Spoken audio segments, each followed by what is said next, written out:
Good evening, good morning, good afternoon. I feel like taking Omar's picture off the screen. Like, what a lovely start. He's got a mouth stuffed full of God knows what. Last, what is this? What kind of start is this? And you want to work in media, yeah? Like, you really want to have a career in media. So I give you the opportunity to have and then you open up a stream with eating cupcakes, homemade, student-made cupcakes. Chat, are you not entertained? Entertain. Entertain. Okay, now you look decent. Come on, Grealish, sort yourself out. You've already got a bad reputation, Jack Grealish. You know what I mean? But it is what it is. People, welcome to the stream. Welcome to the Daily Grizz. We have so much to get through. We have so much to talk about. We thought it's going to be a quiet. What day is it? Tuesday evening, just before the storm of Love Island. But just before we went live, so much stories popping off left, right, and center. We've got the wonderful Omar with me, of course, to co-host, and I've got the wonderful Liaz. Liaz, welcome back to my channel, my friend. My guy, thank you so much. It's great to be here. Good. I guess we were going to start off with the Man United news, but I guess we talk about the news that we got for definite, that is signed, sealed, and delivered. Liverpool fans pretty much knew that this was happening and it was going to happen. It's finally been announced from the club, both clubs. Taki Minamino, a wonderful guy, wonderful player as well. I'm not going to downplay his talents. Omar, it's been officially announced that he's gone to Monaco for 15 million euros guaranteed, with another 3 million in add-ons and bonuses.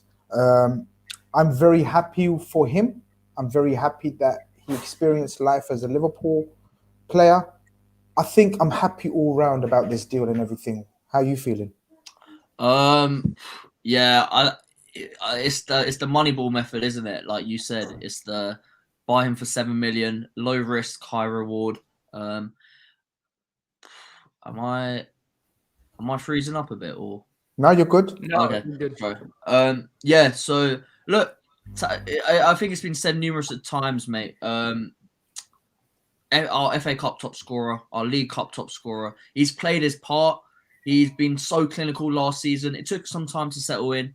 We've had this conversation about him before, but I think everyone's a winner. We get 15 million. Monaco get I think a very good player that probably suits the French league. Maybe, I don't know. I'm a big advocate of the French league. I think it's quite a good league personally. But yeah, he's given his all. He's won pretty much everything. He didn't win the Champions League, but and he's played his part. So it's one of those, like, not everyone can be a Mo Salah, a Sadio Mane. Sometimes you need your second fiddle players, and you don't just need them. You need them to come up with a few moments here and there playing the cup. So yeah, happy days. I wish him all the best. I think Klopp said it early. He said it's a coach's dream, and I think for someone to be so patient, just sitting on the sidelines, and when he plays, not throw a strop, instead of throwing a strop, he's there. He's doing his best. He's contributing. He's the man. So yeah, big up to Taki Minamino. Liaz, these kind of players have to have a journey through their careers and lives, right? Where they don't necessarily make a big splash at a major club, but they go through a lot of good clubs. So this guy starts, correct me if I'm wrong, and I am wrong. I don't know where he starts off, but basically he makes his name at Salzburg, and we notice him from there. Apparently we spotted him before then, but they always say that. But let's say he makes a splash in the Champions League with Salzburg in that brilliant team that had Huang, who's at Wolves now. They had Haidara, is that how you pronounce his name? Yeah. And obviously Haaland, just to name a few. Obviously captures the eye of many teams. We capture him for a release clause of 7 million liras. That's one of those fees that you can't go wrong. If you strike it lucky, he could turn into a 40-30 million player. If he does okay to good, you can pretty much double your money, and that's what's happened, right? It's one of those stories that you just be happy about it for him and everything, and you keep it moving. Yeah, 100%. I can't really add too much more than what Omer said, to be honest with you. This is like you bought a player for £7.5 million, and when you look back at his time at Liverpool and what he's contributed in the trophies he's won and the goals he's scored, there's nothing to complain about. I mean, would you maybe have had more hopes when you first signed him that, like you said, he could have potentially been a 30 or 40 million pound guy? Perhaps. But just like you said, not every signing is going to end up like that. And I think when you take all his contributions into account at his time at Liverpool, it's a successful signing. Yeah, look, as Omar says, he was our top scorer in a League Cup winning run, top scorer in a FA Cup winning run. That's a result. For 7 million, that's a result. That's a 7 million flip over the original Moneyball signing. I think buying for 7 million. Sorry, go on. I think we just have to accept that these signings happen. I think, I don't know, it might be Liverpool fans have this sort of as like, including me, we signed Darwin Núñez for what, 80 million or whatever. Yeah, but we have this weird like attraction, this weird like sort of fetish to like the like transfers that go under the radar, like the Andy Robertsons for like 8 million, like the Fabio Carvalhos for like whatever, like under 10 million or whatever. We have this weird like grab that they like these we have these gems like that have come out of literally nowhere that we feel like are gonna just become superstars. So I feel like there was a tiny bit of pressure on him, not just because of that, but for the way he played against us when he was at Salzburg, the way he like ripped us apart in the Champions League at times and like it was the whole story out of Salzburg was like, oh, you've got Haaland, you've got Hwang, you've got, I think it was Szoboszlai, but you have this Minamino who's like sort of like running that attack. So I guess there might have been a bit too much like impetus on him at the start to like turn up from the start, but I think people have realized his worth and just realized that he's not going to be like I've said it, he's not going to be a Mo Salah, like, but he's gonna play his part. So yeah. Grizz, we talked about the last show. We talked about margins in football and how like small but influential they can still be. And I think people are almost forgetting that the Carabao Cup, you guys were seconds away from exiting against Leicester City before it went to penalties. And who was there in the very last moment of the game to send you to penalties and then send you on to the next round? It's Minamino. And that moment might get lost amongst many fans. But again, margins are everything. And goal not happening, difference between you going 2 trophies in a season, which already some Liverpool fans don't deem acceptable enough, and one. You're spot on. Absolutely. And these are the kind of things that, you know, you said fine margins, and these are the things that you have to remember. You know, those 2 cup runs probably equate to around 7 million in prize money and costs around it. Do you get what I mean? So not only have we got our fee back, we've doubled it, 15 million. The guy's happy. He was never going to be a starter for us. He was always bought. He reminded me of a similar signing to the Shaqiri one, where we bought Shaqiri for about 12 million. We knew, but Shaqiri, the difference was Shaqiri had Premier League experience, but we were never expecting Shaqiri to be a first teamer, just to support the squad and be there when we needed him. And Shaqiri, so many significant contributions. You know, the assist for Gini Wijnaldum in the famous Barcelona win. Do you know what I mean? Got Mourinho stacked. He did. The double against United was of course. Yeah, exactly. So these are the kind of things that you just keep them moving, and it keeps your club moving, and it keeps the players' career moving. You can tick it off. Like Taki can tick off, say, yeah, I was at Salzburg, then Liverpool, then Monaco. Hey, that's a fair, decent names on that list, man, on that CV. But I was going to talk about going into sort of under the radar signings, and we go to the Man United news today. Hold on, before we go to the Man United news, I've got a super chat. Pimp in distress. Hope you're out of distress right now. Appreciate this super chat. If you're not, you know what I mean, good luck. This evening, Godfather Grizz. Keep hearing rumor LFC will make a significant signing linked to Serie A. Can you shed any light? You'll never walk alone. I can't shed any light on a significant signing from Serie A for this season. The one that you're referring to is Barella, who we held an interest in as well. But I think he's sort of, I guess I think I'd guess he's behind Bellingham in the pecking order. I think Bellingham would be the first choice, and Barella is definitely on a list of players that we love. But as we all know, Italians love staying in Serie A. To try to prize one of their prized assets or top talents is a huge mission. So I wouldn't be too confident of getting Barella, but he's definitely a player that we like a lot. And why not? Why wouldn't you like Antonio Barella, right? Yeah. What a player. I remember when we were playing Inter Milan, we were all saying if there was one person that we'd bring into the Liverpool team, it'd be Barella. He's very he has that sort of Premier League style to his play, which I really like. He's very box to box, very like he just has that, I don't know, that he's a dog. Nico Barella's a dog, man. Yeah, pretty much he's a dog. So yeah, he'd be a dream. I like him a lot too. I think Barella's absolute quality and class, and I don't know if any of you guys know if Inter Milan situation is that deep financially, but I think the offset or the selling of one of their centre backs like Skriniar is probably more likely to happen to give them a bit of leeway. Don't they have like super rich owners now? Isn't that why they're who's moving away from the San Siro? Is it Inter or AC? I think both of them. They're both the San Siro is being destroyed. Oh, I need to head over there before it comes down. Actually, is it this season? No, it's not this. It's not this upcoming season. No. So I went there a couple of weeks ago. It's honestly it's like a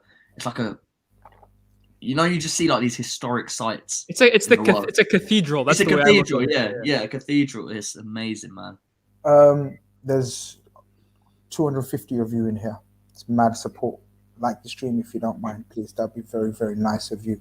And as I said, talking about under the radar signings and sort of names that you wouldn't really associate with the likes of Man United, Liverpool, etc., etc. Today, I think, is it officially as Man United have? Okay, if Ornstein has tweeted it, it's 95% official. So Ornstein and Fabrizio. Yeah, that's like double dagger right there. Yeah. And Laurie Whitehall, who's pretty much nailed on for Man United news. So triple dagger. Man United agreement with Feyenoord for left Tyrell Malacia, understood to be 15 million euros, pretty much how much we sold Taki for. Lyon were offering 13 million, but obviously blah blah blah. Man United have still some clout, obviously, and obviously added the price. Boosted the price slightly. Liaz, talk to me, bro. We were discussing a few days ago when you came on, and we discussed one of the areas Shawley's got to look at is the fullbacks. Did you anticipate left back would be the first place you would go to? And do you know anything about this player? To be honest, I didn't really see this move coming to fruition because it seemed like he was set on a Lyon move. In fact, Fabrizio Romano tweeted like, "Here we go, he's off to Lyon," and United have hijacked this move out of nowhere. I've seen him once. I watched him in the Conference League final against Roma, and to be honest, he actually did catch my eye. He played a very good game. Other than that, I haven't seen any of him outside of that game. But what I can tell you from the United point of view is that we have two left backs on our books right now. Three if you consider Brendan Williams, but I don't think long term he has much of a future at United. We have Luke Shaw, who I was actually on your show last time and complimented. I think he's a very talented player, but he's flaky. You can't rely on him, both his fitness and his form. When he's on it, he's on it. When he's not, he's not. And the backup has been Alex Telles, a player that a lot of people had high hopes coming in for, but for me, he's been diabolical, and that's putting it lightly. Like he's been very, very bad. And there was even when Ten Hag was at the final game against Crystal Palace last season, watching from the stands, there was someone tweeted that basically they caught him shaking his head every time Alex Telles basically got the ball, directing that basically he wasn't best pleased with what he saw in 90 minutes. And I don't blame him. I think he's definitely below par. Now in Malacia, you have a guy who Ten Hag has definitely seen quite a bit of from the Eredivisie. Apart from that, I can't really tell you that much. But 22 years old, a player that Ten Hag rates and clearly wants, I don't see how this can be a bad deal, especially for the price. So yeah, I'm all for it. It's one of those, again, it's one of those signings that you guys are not used to. Now, what I mean by that, it's your recent acquisitions have been household names, big glamour signings, prices, money. This is totally opposite. Like if a man like you doesn't know much about this guy, and I consider you someone who really takes a keen interest in football all around Europe, it shows that this is a Ten Hag project. This is completely a Ten Hag who knows the league. It's like, who do we compare it to? Sort of one of Klopp's purchases from the Bundesliga. Simicast. It's very It's it's what we did with Robertson. It's just under the. It's like you said. It's for me, like this guy.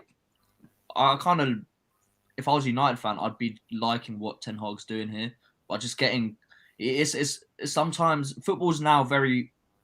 It's so like drilled down to a T in terms of like patterns and like styles that it's almost like you can't keep like plugging in household names. You need players that fit perfectly like a jigsaw piece into a style. And like Ten Hag, to me, he has this ideology and now he's getting his pieces. So if I was a United fan, I'd feel very very encouraged, very, very excited, to be honest. It's just a shame, like right now, United's left back depth is pretty good. So a couple of them probably have to go. I mean, I think Brandon Williams is actually I saw him at Norwich. I think he had a decent loan spell. I agree. He's a decent left back, but Luke Shaw a couple of seasons ago had a very good season. So it depends what Ten Hag wants to do there. What's the issue with Luke Shaw's drop off, Liaz? What do you put it down to? The double fracture is probably the most sensible answer, logical answer. But it's just because he was one of the most brightest prospects when he came through, right, at Southampton. And when you guys bought him, I was like, damn, they've got a good player there. He's just never recaptured anything like that form. And do you think there is a saving grace for him? Does he make a comeback? Is there a chance to come back? I think so, personally. I mean, I probably hold the minority opinion. I think most people would probably think that his time has come. He's been at the club now for, I think, 8 seasons. So, like, a lot of people, wow. The majority opinion would probably be that Luke Shaw should be coming to an end at Manchester United. But you say he hasn't ever come close to recapturing that form. I actually disagree. I think 2 seasons ago, not last year, but the year before, where he was voted into the PFA Team of the Year, he was England's star left back at the Euros, scoring in the final. I thought that calendar year he played at a very, very high level. Good point. He did. Sorry. And for me, it was the season where there was no crowds. Yeah, and maybe that's what it is. And to be honest, you asked me what is my problem with Luke Shaw. I think it's complacency. I think he doesn't play with enough urgency in his game, and I think that's probably my biggest issue with him. When he is on it, when he's pressured by competition behind him, he's a really talented player. He's a good athlete. He doesn't look like it, but he actually is quite a good athlete, very good on the ball, good ball striker, good at combining with others. But I think it's just complacency at times, and that he gets comfortable with his role and he gets comfortable with his position in the team. And maybe a guy coming in like a Malacia who really impresses in preseason, for example, kind of is the kick up the ass he needs. Maybe it's not. Maybe I'm making excuses for a player I think is talented, but I still think there's a player there. There's a lot of players at United that I would get rid of before even looking at a Luke Shaw, for example. No, fair enough. I mean, I personally didn't think that he would be one of the priorities in terms of to replace, but for sure that he needed competition. Telles, very underwhelming. Yeah, definitely. He's been very underwhelming, so I'm not sure if Telles is going to be there for much longer. But again, one of those players that will tick off. He had Porto, he had United, and then, I don't know, maybe end up somewhere like he's a player I could see at Inter, for example, playing like as a wing back, and he's a player like I could see like that, like a Darmian. Yeah, there you go, exactly. How about on the other side? Dalot and Wan-Bissaka, are you anticipating another guy coming in there as well? If you had asked me before, do you anticipate a left back or a right back coming in more? I would have said a right back, to be honest with you. But I think Wan-Bissaka's time at United as well is coming to an end. I think, especially under Ten Hag, there's no room for a player of his profile. And maybe if we are to keep Brandon Williams, the thing with him is he's actually right-footed. Like in the academy, he was a right back, and he only ended up playing left back because, in fact, Ethan Laird was playing on the right, and he couldn't get in ahead of him. And then when he came, he continued playing a left back. But if it's Dalot, Laird, and Williams competing for the right back position, it's not ideal. Definitely not. There's not huge amounts of quality there from at least what I can see. But kind of like we talked about last time, Grizz, this isn't going to be a one-year fix at United. Like if we could sign 11 players, it'd be a dream. But there are going to be positions that we're going to have to live with what we have at the moment. It's going to hurt us this season, but we can't solve everything in one summer. No, you can't. Ohms, they've also got obviously De Jong, pretty much. We hear different stories, don't we? We pretty much nailed on, pretty much just around the corner, very close, just terms to be agreed. Then we suddenly hear Frankie De Jong doesn't want to go there. I think what it is this is just my take on it very quickly because we've spoken about it in quite depth last show.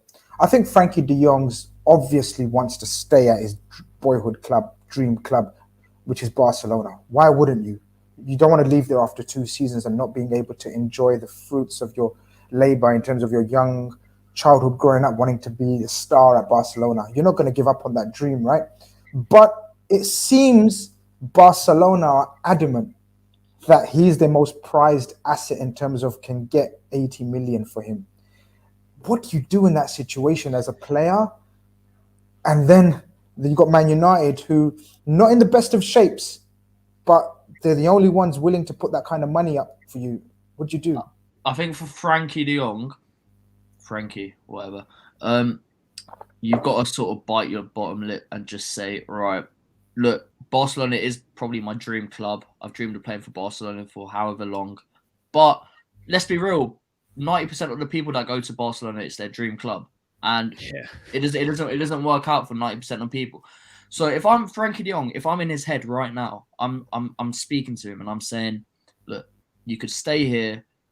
They don't really want you here. You might.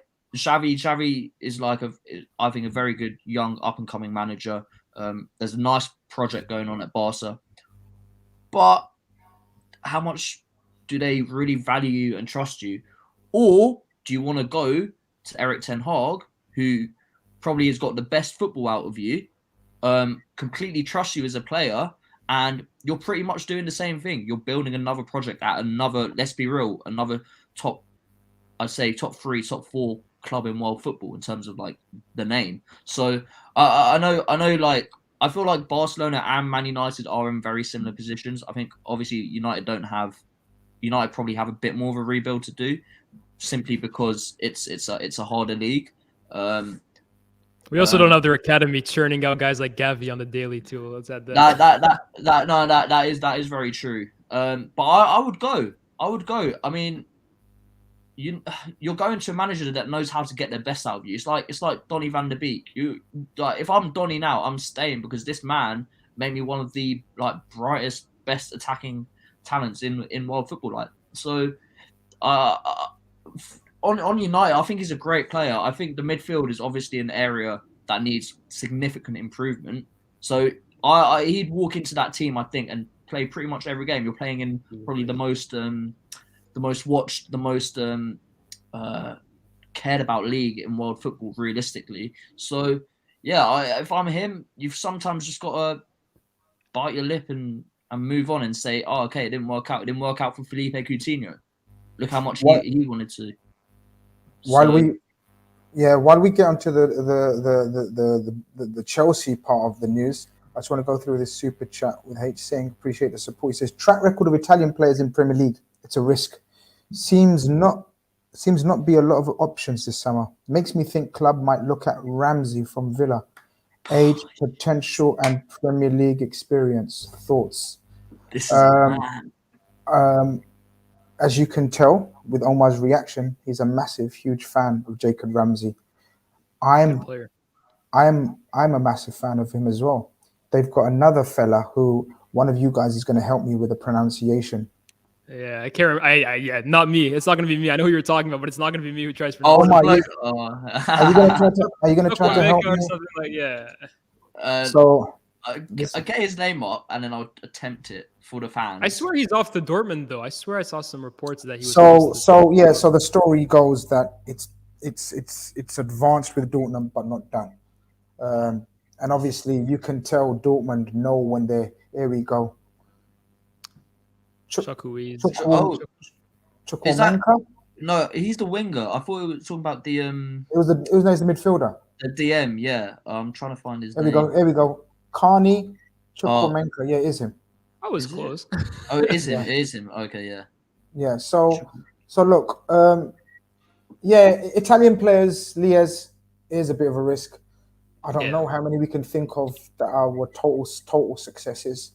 The top of our head, I think Zola. the thing is with Italian players too, or Serie A players, for example, like the thing is they're a risk, but it's also because the best ones haven't really come to the Premier League. Like, because like we said, the best ones tend to stay in Italy. I think that's really the big thing. Like for me, would I have had any doubts that Francesco Totti could come to the Premier League and boss it? No, but he was just never going to leave Italy. That's really the fact of it. And then you get left with the likes of Darmian who come over. Who else? Graziano Pella are the ones that we get.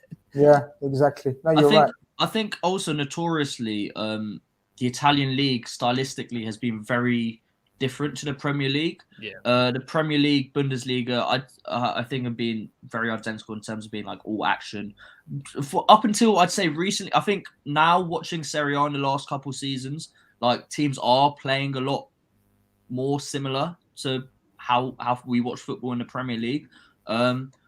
But yeah, it used to be it's always been historically such a tactical league, such a hard defensive centric league. So I think they are starting to produce players that are more attacking notioned or whatever. So yeah, it'll be interesting to see if there is a wave of Italian players coming to the Prem and how they cope. I mean, for me, Grizz, the perfect example is how Inter played against us, like this season. Yeah. Inter and AC Milan, to be fair, like you normally play Inter and AC Milan, you expect a very hard, very close game. They both took the game to us. So I think stylistically, all the leagues are sort of coming closer together. I think actually England and France are probably it's why a lot of English teams are shopping in France, because France is a very physical league, which people don't consider, and it's a very intense league. So it's why we're all shopping in France at the moment. So France and the Portuguese league as well. The Portuguese league, it's almost every single player that comes from there is a hit in the Premier League, because the intensity, I think, of both leagues is very similar. Yeah. Well, we definitely know about the Portuguese league. As Jurgen Klopp alluded to, and Pep, and obviously our track record with not only the players but the coaches, Vitor Matos, Pep Linders, all guys that have coached in Portuguese league and have a great knowledge about the players in the Portuguese league. But yeah, back to the super chat. Sort of, Jacob Ramsey is a wonderful player. I don't know of any interest. That doesn't mean there's no interest. It just means I don't know of any interest. But I'd love there to be interest. I know we hold an interest in the other guy that we mentioned, Khanage. But I think there could be something around us letting him go to Dortmund as a replacement for a certain Jude coming the other way, if you know what I mean. A little triangle there, but we see how that one transpires. Can I add one more thing too, by the way, about the Frankie talk? Mm-hmm. I think also though it's getting a bit what's the right word for it? I think people are talking too much about whether does Frankie want to be there? Are United signing him against their own will? I think at the end of the day, guys, especially a club of Manchester United stature, is never going to sign a player that they don't believe wants to be at the club. Like if they were very adamant that Frankie had no interest in joining whatsoever, they wouldn't agree personal terms before the deal is done. They would just abandon the. I don't think Manchester United or any club is signing a player against their will at the end of the day. Like he may Barcelona, but at the end of the day, like you're not gonna have to put a bullet against this guy's head to join. We're still paying him $350,000 a week or so. No, absolutely. There's no notion of saying that he's being forced to go to Man United. There's no such thing. Like in 2022, you have choice, you have freedom, so many options to decide against what you want to do. But what I meant was he wants to stay at Barcelona. That's without fact. But then obviously, if he has to move from Barcelona, he's going to go to a club that, not that he wants to go to, but he's agreed to go to. So agreement can be, agreement is not linked to want or has to be his dream club. Many players don't go to their dream clubs. You go to the club that you think is next best for your career. Yep. And this kind of thing, it probably makes sense because, as we said, the history between him and his coach. But Chelsea being rumored, we were talking about they got a lot to do, just like you guys, right? Liaz, we were talking about United and Chelsea need to do the most. All we could hear was Arsenal going in for Vieira, Tielemans, Rafinha. It suddenly breaks today. Omar, what breaks today? Well, again, an Orny dagger. Bomb. Call it what you want. Bosh. What does it say, Holmes? You read it out the time. It says EXCL exclusive. Chelsea close to agreeing fee north of 55 million with Leeds for Rafinha, but not done yet. Chelsea FC now best placed with Leeds and 25-year-old as long-term favourites. Barcelona can't afford it at present. Damn, Barca keep having them weddings at the Spotify Arena, and Arsenal not currently at required price at the Athletic UK #AFC. Thoughts? I start with me, I guess. I think this will be a wonderful signing for Chelsea. I'd rather he didn't go to Chelsea. I'd rather he went to Arsenal. I think he's a huge upgrade on Ziyech, who I said from the very first day. So people can't come for me now and say, oh, it's easy to speak after the Lord Mayor show. I said at the start, do you remember, Omar, there was a big hoo-ha amongst Liverpool fans. How are we letting Ziyech go to Chelsea? Yeah. Shut the fuck up, man. This guy's going to be a flop. Hitting numbers in Eredivisie doesn't equate. Same thing. You said the same thing? There you go. This guy is a total different beast. He's a total different animal. He's built differently. Literally built differently. He's quick, he's strong, he's powerful, he's effective. He doesn't believe in doing tricks when there's no need to do tricks. He can do tricks. He's got techers, he's got skill, but he's effective, he's direct. I'd like this move not to happen, Liaz. What's your thoughts on this? Listen, I was someone a few days ago, I was on a stream and they asked me, what's your predicted top 4, top 6 in order at this current moment with all the deals done so far? And I had Chelsea, I think, barely missing out on the top 4 because I just looked at how the other teams were getting stronger reportedly. And Arsenal, especially if they had signed Rafinha alongside Jesus, alongside the signings they've already made, plus their young squad, were looking really good. But Grizz, I think Rafinha plus reportedly Sterling on the other wing is a massive upgrade on the likes of Ziyech and Pulisic or Callum Hudson-Odoi and even Mason Mount, who for me is not a winger. Like, he's been playing out there, but that's not his best position in my opinion. Those two on either side of Kai Havertz in the false 9 for me is top quality. I really rate Raheem Sterling. I think he's one of the most disrespected players on the planet. But sticking to Rafinha, this is a guy that I told you, Grizz, a few days ago. I didn't know why United weren't after him and instead going so much for Antony, because I think when you look at the best wingers or best inside forwards in the league at the moment, especially in the Premier League, they're intense, they're explosive, they're direct, they can beat a man. Like you said, Rafinha is extremely skilled. He can even play more as an interior if he needs to. I think this is exactly what Chelsea are missing. Their attack has kind of missed that creativity, a guy who can create chances. And I think Rafinha has the imagination, has the technique to be that kind of guy. I would still put that wing duo behind the likes of Salah and Diaz if you're ranking best wing duos in the league. But Rafinha and Sterling, for me, makes Chelsea a real threat this upcoming season. Ohms?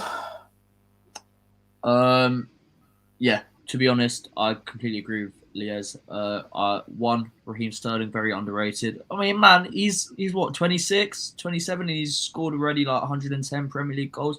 That's ridiculous. This guy could end up easily with about 170, 180, which is up there with like the greats. So yeah, I think Chelsea at times, I think their biggest criticism last season was that they just couldn't get it right up front. They just couldn't get it right. And Ziyech, he's had moments, but it's not consistent enough. But what you get with Rafinha and Sterling are two players coming into their prime still. I still think Raheem Sterling's got a lot of years to improve. He knows, they both know the Premier League, and it's going to be lethal. The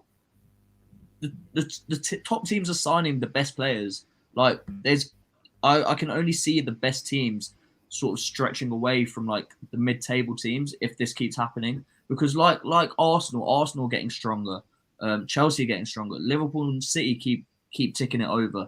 United, I think, while it might take a couple of years, sort of maybe have a project to get behind. So if I'm a Chelsea fan, I'm excited, but I think there's one thing like we saw with the whole Lukaku thing. You can sign someone who can potentially score you 30, 40 goals a season or whatever. But it's another thing putting into place a system that can allow for all of that to happen. So I think Tuchel, I mean, he's managed PSG, and he's made them a very free scoring team. So look, I think it's exciting times to be a Chelsea fan. I'm just a bit fearsome of. I think it's also a sign that Tuchel is trying to go back to what brought him so much success in his first year there, which is, like we said, Grizz, not playing with a striker. That doesn't suit everyone. Just because Lukaku is on his best day a 30-goal a season striker doesn't mean that it's best for the system. And the system has shown at Chelsea that Havertz playing that more withdrawn role where he has the license to roam, and then two inside forwards kind of getting into those positions he leaves behind. When you had Pulisic, Werner, Ziyech, works way better for Chelsea. And now you've just upgraded every single one of them in two positions. It's very Liverpool-esque in terms of Havertz is our sort of Firmino, and now Chelsea are looking for their Salah and Mane. And like Leah said, it's up there. Like I'd still take our wingers, but it's stylistically that Chelsea team caused a lot of problems when Tuchel came into the league first time, and people didn't know how to play against it because it was so fluid, and like Chelsea fans were having fun. So I think I agree with Sonny. He says Sterling, Rafinha, and Havertz, which is probably going to be their strike force, right, going forward now, is better than they have, assuming they perform. But it's good front three, but not a great one, as neither is consistent, all quite streaky. I'd agree with that. I still don't think there's a cold-blooded killer in there. I still don't think there's a person that needs one chance to finish a game or to finish or get the goal. I think that's what would have been my priority if I was Chelsea or Tuchel, to find a striker that just knows the back of the net, where the back of the net is. Now, I know Lukaku does know that, but he doesn't fit in with them stylistically. So I don't know. I think I'm okay with the Sterling signing. I think it improves them, of course. Rafinha definitely improves them, of course. But unless they get a cold-blooded killer in front of goal, I'm not worried in terms of Man City Liverpool levels quite yet. I think with Sterling, you know what you're going to get. You're going to get someone who probably hit 15-ish Premier League goals a season. Now it's up to Havertz to. He has to take the lead. He has to. Yeah, agreed. Like I have a few Chelsea fans who are my mates who love this guy, but for me, he'll have patches of brilliance, and then he'll just go off the boil for a bit. Yeah. For me, if there is a cold-blooded killer in that front three, and I was to pick one, I'd still lean towards Rafinha, even though I still think he went off the boil a bit at the end of, like when he burst onto the scene in the Prem, this guy was fearless. It's a bit how Luis Diaz came onto the scene. Just took everyone on, just was driving at fullbacks. And I think in a top team, he could be that for them. I hope he isn't, but I think he could be. My question is for Chelsea now, could we potentially see them play in a back four next season? Because I think these two signings, and this is again hypothetical because Sterling is not over the line. We think he's coming.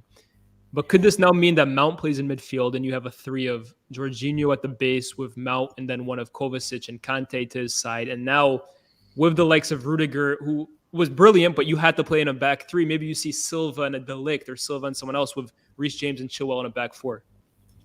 No, because of Silva. Not because Silva can't play in a back four, because Silva, I've said before, is one of the most underrated centre-backs of the last decade, but not now. He's 36, 5, something like that, 34. He's 30. He's like 37. He's getting there, yeah. He's Tactical Tommy will not play Silva in a back four consistently for Chelsea. He can't. He won't. He will get murdered in the Premier League. His best days are behind him. This is not Silva slander. This is natural process of age, life. It's normal. He's one of my goats. I love Silva. He's a magnificent player. Honestly, he's underrated. But I'm just saying right now, in the Premier League, with all these attackers coming in, you're playing a four, with Reece James and Chilwell, who already like to attack, and you're bringing in a new centre back, probably, nah. You could be the greatest coach in the world, but you need time to set that shit up. If they buy 2 new centre backs, they could be molded into playing back 4. And I think with the personnel, you're right, Liaz, it probably suits them down to the ground now to play that. But I can't see it. I might get shocked, I might get surprised, but I can't see it.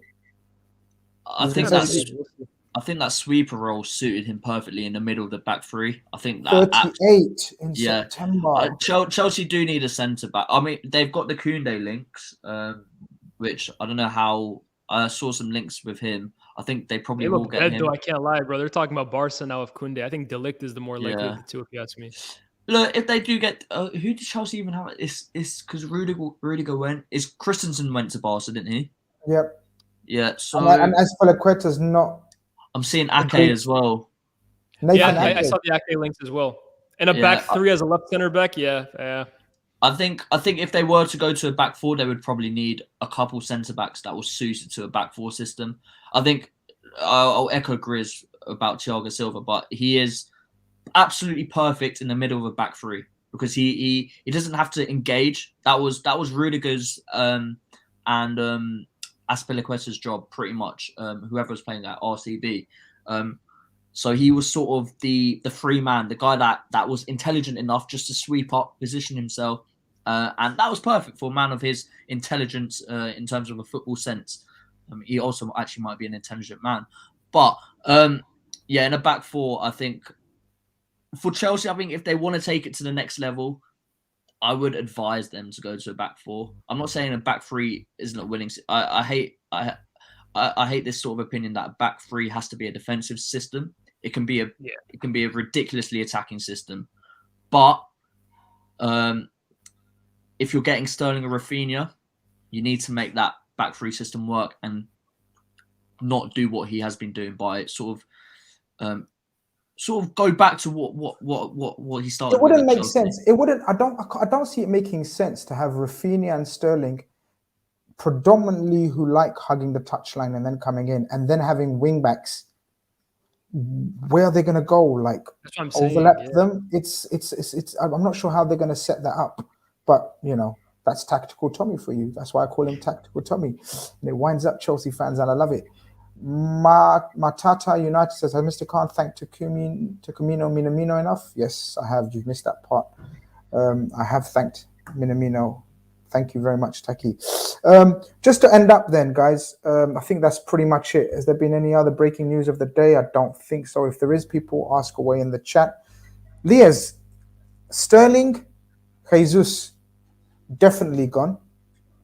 Bernardo, we await with the Frankie de Jong, because now they can't afford Rafinha.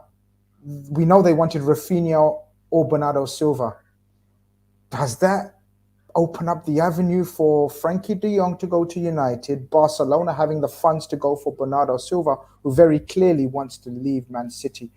Not in terms of sporting reasons, probably for family reasons we heard last season. And family reasons don't just disappear like that. If your family's not happy, they're not happy, I guess. Do you see anything happening there? And if so, those are 3 huge losses, in my humble opinion. Yeah, I agree. Thoughts on that situation? I think, listen, City have this policy, it seems, based on the last few years of Sané, with Sterling now and Jesus, that when a player is keen on leaving, and especially when they've given those years of service, they don't really hold back the player. And in fact, as long as an appropriate bid comes in, they're more than happy to respect those players' wishes. So I think if Barca come in for Bernardo Silva, all signs seem to appear that they would be willing to offer to listen to offers. I don't think they're gonna sell Bernardo Silva. I think Bernardo Silva will be a City player next season. But Grizz, I don't know how much info you got, Mr. ITK, but I'm keeping an eye on Neymar because I'm looking at the rumors coming out of PSG, the rumors coming out of Brazil. I mean, even Thiago Silva this morning on Brazilian international duty saying, "Oh, Chelsea need to sign Neymar. If we can make it happen, we should make it happen." I think there's no smoke without fire, as they say, and I'm very interested to see where Neymar works out. But could we potentially see Neymar at City? I mean, if anyone can kind of afford to take a risk on his injury status, on his availability, it's them, right? Because they rotate more than anyone. And I can just imagine Neymar in a Manchester City system would be terrifying. That's the move I have in store. But for me, Bernardo Silva is one of those players. At City, almost everyone is dispensable because it's just that good of a system.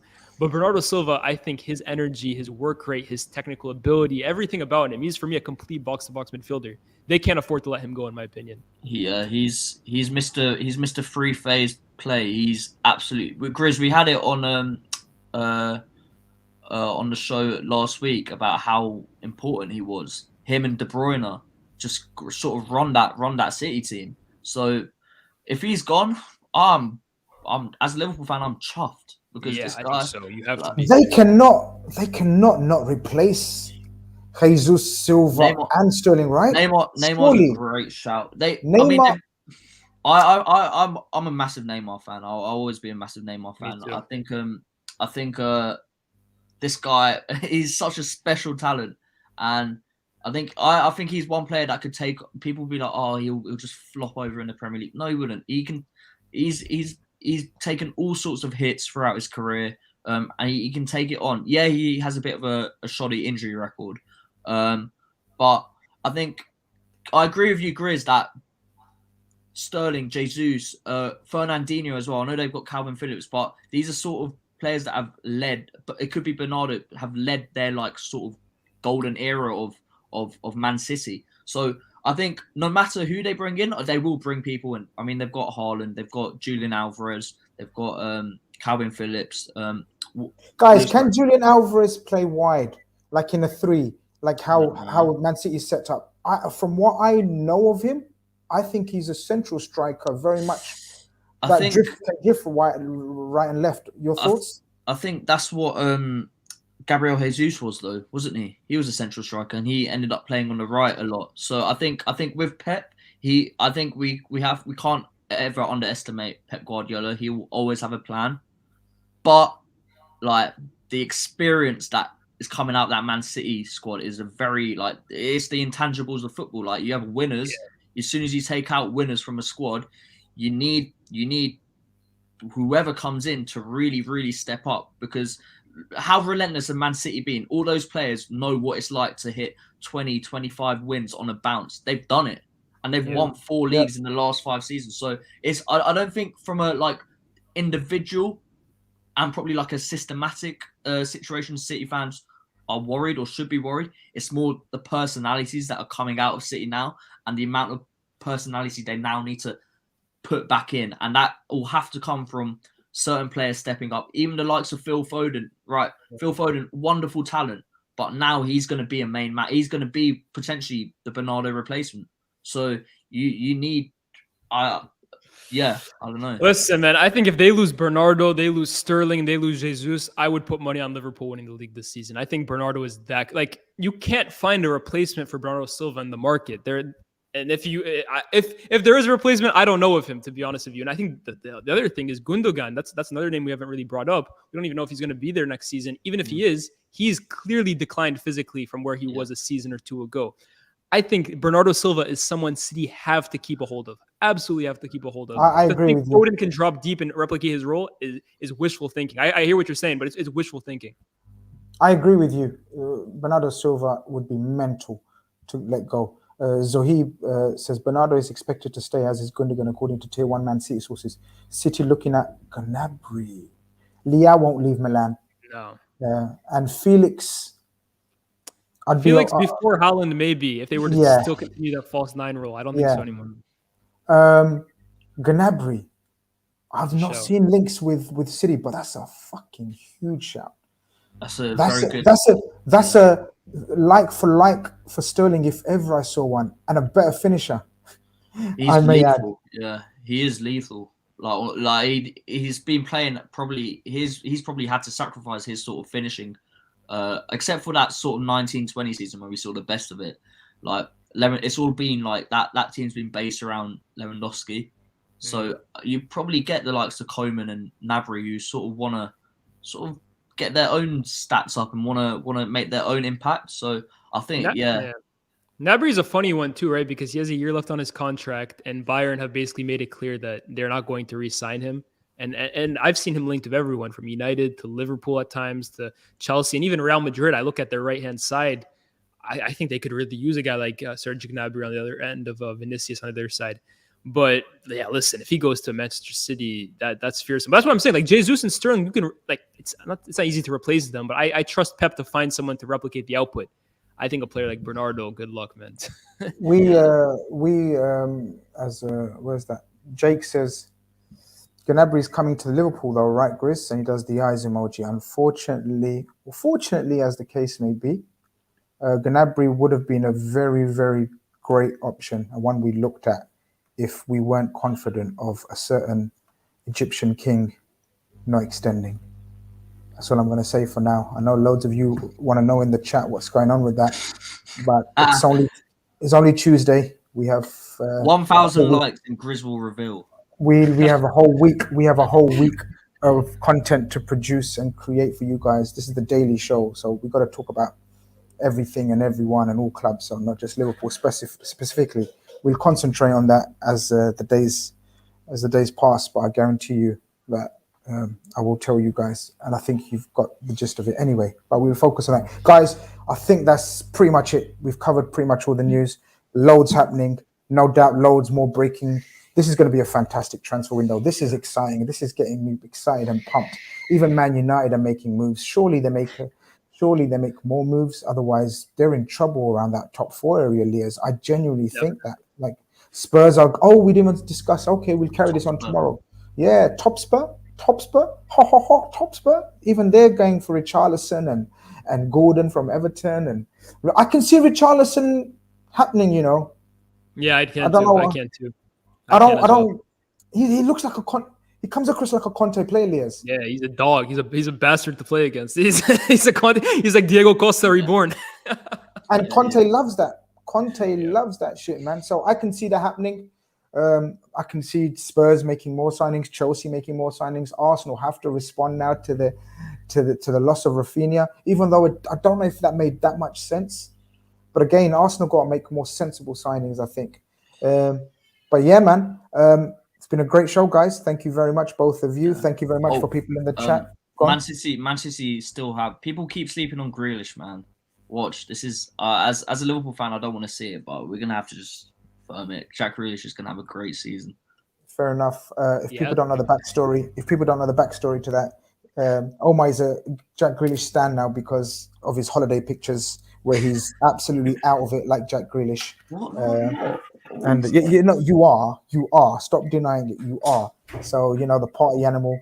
The big signing, the big transfer to Grizz Khan TV, but he hasn't proved himself. People. How many footballers have gone on holiday and Grealish gets all the hate?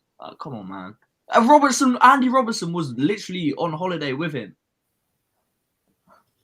And why is Jack Grealish getting all the hate? He's not getting the hate. He just needs to step up because he's a £100 million player, and a lot of youngsters look up to footballers, rightly or wrongly. But he's a role model. Whether they should or they shouldn't be, or whether they should be responsible or not, they have a platform. They're the kings of their profession. So the British media need to find their next Paul Pogba. So who else is it going to be? The big money signing. Exactly. Khalid with the super chat just before we go. He says, "Are LFC still keeping tabs on Ayoub Kamara? Ayoub Kamara was the Olympiacos central midfielder. Correct me if I'm wrong. We made inquiries for him over a year ago, but that's as far as it went. We're not interested in him as far as I know, but we were interested in him. I, in fact, know his agent. That's how I know about Abu Kamara. Right. So, but no more interest in him as far as I know, but, you never know. And I don't think he was our quality, our standard. But, people, thank you very much. This has been a great, wonderful show. We've covered vast range of news of today. We'll be back at the same time tomorrow. Tomorrow I've got, oh shit, how does this work out? I've got Joe Wayman from Leeds on to speak about Rafinha move and how he feels. What is Leeds going to do after life without Rafinha? How does it look for Leeds? Who else has gone for Leeds? Calvin Phillips. Oh shit, tomorrow's show is going to be stressful for Joe, but it is what it is. People, over and out. Take care.